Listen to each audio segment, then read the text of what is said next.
میں ایک بند عاصی ہوں، خطا کار ہوں مولا۔ وعن سهل بن سعد قال قال رسول الله صلى الله عليه وسلم إني فرطكم على الحوض من مر علي شرب ومن شرب لم يظمأ أبدا لا يردن علي أقوام أعرفهم ويعرفونني ثم يحال بيني وبينهم فأقول إنهم مني فيقال إنك لا تدري ما أحدث بعدك فأقول سحقا سحقا لمن غیر بعدی، متفق علیہ۔ حضرت سہل بن سعد رضی اللہ تعالیٰ عنہ کہتے ہیں کہ رسول کریم صلی اللہ علیہ وسلم نے فرمایا،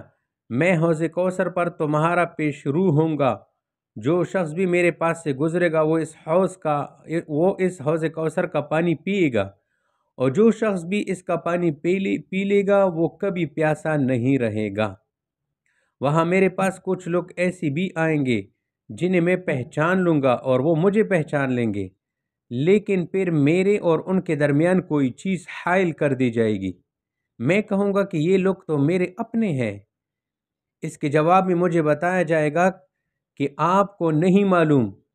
انہوں نے آپ کے بعد کیا کیا نئی نئی باتیں پیدا کی ہے۔ میں کہوں گا کہ وہ لوگ دور ہوں مجھ سے اللہ کی رحمت سے، جنہوں نے میرے وفات کے بعد دین اور سنت میں تبدیلی کی۔ یہ فرطن یہ پیش رو کو کہتے ہیں، یعنی وہ شخص جو فوج سے پہلے جا کر منزل کو درست کرتا ہے۔ علم یظمأ ابداً، ایک خلجان جو ہے دیکھو یعنی دل پر گزرتا ہے کہ جب حوض کوثر کی پانی سے ہمیشہ کے لیے پیاس ختم ہو جائے گی تو پھر جنت میں پانی کی نہر یا شہد یا دودھ یا شہر یا شراب کی نہر کی پھر کیا ضرورت ہوگی؟ تو اس کا جواب یہ ہے کہ حوض کوثر کے پانی سے پیاس ختم ہو جائے گی، آئندہ جو پانی ہوگا وہ شاید صرف لذت کے حصول کے لیے ہوگا، بطور لذت اہل جنت پئیں گے، یہ مطلب ہوا۔ اور یہ جو اخیر میں ما احدثو، ایک احتمال یہ ہے کہ یہ وہ لوگ ہوں گے جو نبی علیہ السلام کے زمانے میں اسلام لائے تھے، پھر آپ کے وفات کے بعد مرتد ہو گئے، ان کو حوض کوثر سے روکا جائے گا۔ اچھا، دوسرا احتمال یہ ہے کہ اس سے مراد بدعتی لوگ ہیں جو بدعت میں مبتلا ہو گئے، اور سحقن تاکید کے لیے مقرر لایا ہے، یعنی ہلاکت ہو، اس کے لیے ہلاکت ہو۔ تو بد عقیدہ مرتدین کو حوض کوثر سے دور رکھا جائے گا۔ حضرت ابو ہریرہ رضی اللہ تعالیٰ عنہ کہتے ہیں کہ رسول کریم صلی اللہ علیہ وسلم نے فرمایا، میرے حوض کے دونوں سروں کے درمیان کا فاصلہ ایلا اور عدن کے درمیان فاصلے سے بھی زیادہ ہے۔ ایلا جو ہے یہ ملک شام کا ایک شہر ہے، اور یہ عدن بھی جو ہے یہ یمن کے اندر ایک شہر ہے۔ تو فرمایا کہ میرے حوض کے دونوں سروں کے درمیان کا فاصلہ ایلا اور عدن کے درمیانی فاصلہ سے بھی زیادہ ہے، اور بلا شبہ اس حوض کا پانی برف سے بھی زیادہ سفید اور شہد سے بھی زیادہ شیریں ہے، میٹھا ہے، اس میں دودھ ملا ہوا ہو، اور اس کے آبخور آسمان کے ستاروں سے بھی زیادہ ہے، اور یقیناً میں دوسری امتوں کے لوگوں کو اس حوض پر آنے سے اس طرح روکوں گا اور بھگاؤں گا جس طرح کوئی شخص غیر لوگوں کو اونٹوں کے اپنے حوض پر آنے سے روکتا ہے۔ تو صحابہ نے عرض کیا، یا رسول اللہ، کیا آپ ہمیں پہچان لیں گے؟ تو آپ علیہ السلام نے فرمایا، ہاں، میں تمہیں پہچان لوں گا۔ دراصل ایک خاص علامت ہوگی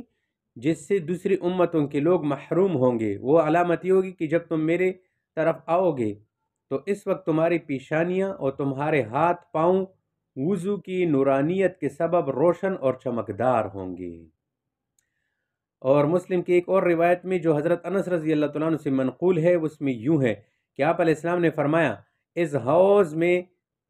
سونے چاندی کے آبخورے ہوں گے جو تعداد کے اعتبار سے آسمان کے ستاروں کی طرح دکھائی دیں گے، اور مسلم ہی کی ایک اور روایت میں حضرت ثوبان رضی اللہ تعالیٰ عنہ سے یوں منقول ہے کہ انہوں نے فرمایا کہ نبی علیہ السلام سے اس حوض کے پانی کے بارے میں پوچھا گیا تو آپ نے فرمایا کہ اس کا پانی دودھ سے زیادہ سفید، شہد سے زیادہ میٹھا۔ اس حوض کو لبریز رکھنے کے لیے اس میں 2 پرنالے گرتے ہیں جو جنت سے آتے ہیں، ان میں ایک پرنالہ سونے کا ہے اور دوسرا چاندی کا۔ حضرت عبداللہ بن عمر رضی اللہ تعالی عنہما کہتے ہیں کہ رسول کریم صلی اللہ علیہ وسلم نے فرمایا،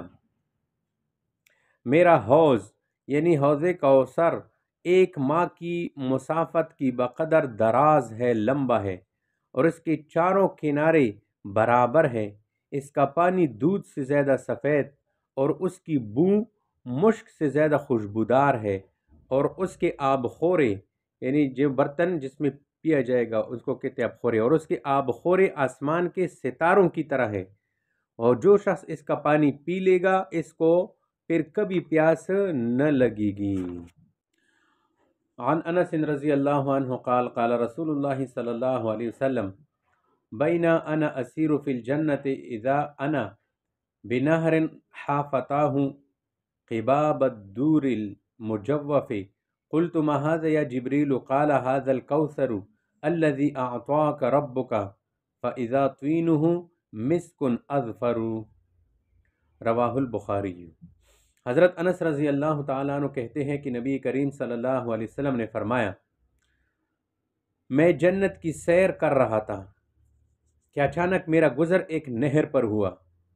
جس کے دونوں طرف موتیوں کے گنبد تھے۔ میں نے پوچھا کہ جبرائیل یہ کیا ہے؟ انہوں نے کہا یہ حوض کوثر ہے جو آپ کو آپ کے پروردگار نے عطا کیا ہے۔ پھر جو میں نے دیکھا تو اس کی مٹی مثل مشک تیز خوشبودار کی تھی۔ تو حافتاہ ای جانباہ و طرفاہ، نہر کے دونوں کنارے جانب جو ہے مراد ہے۔ قباب یہ جمع ہے، اس کا مفرد قبتن آتا ہے جو گنبد کے معنی میں ہے۔ الدر یہ موتی کو کہتے ہیں، اور المجوف جوف پیٹ کو کہتے ہیں۔ یہاں اس کو موتی کہا گیا ہے جو اندر سے خالی ہو، خیمے کی طرح گول عمارت ہو، یعنی حوض کوثر کی نہر کے کناروں پر موتیوں کے ایسے گنبد بنے ہوں گے جن کے اندر رہائش اور آسائش کا سامان سارا کا سارا موجود ہوگا، اور یہ مسک اظفر یعنی ایسا مشک اور عنبر ہوگا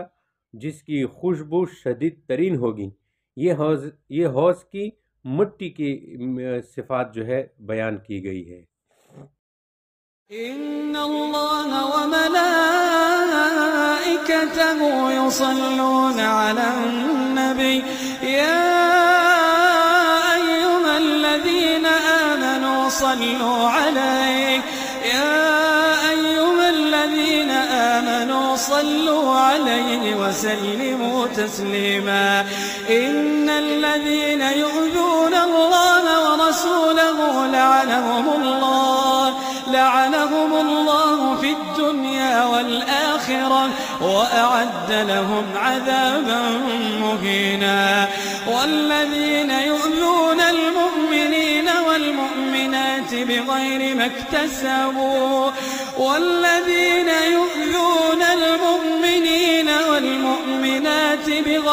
اكتسبوا فقد احتملوا بهتانا وإثما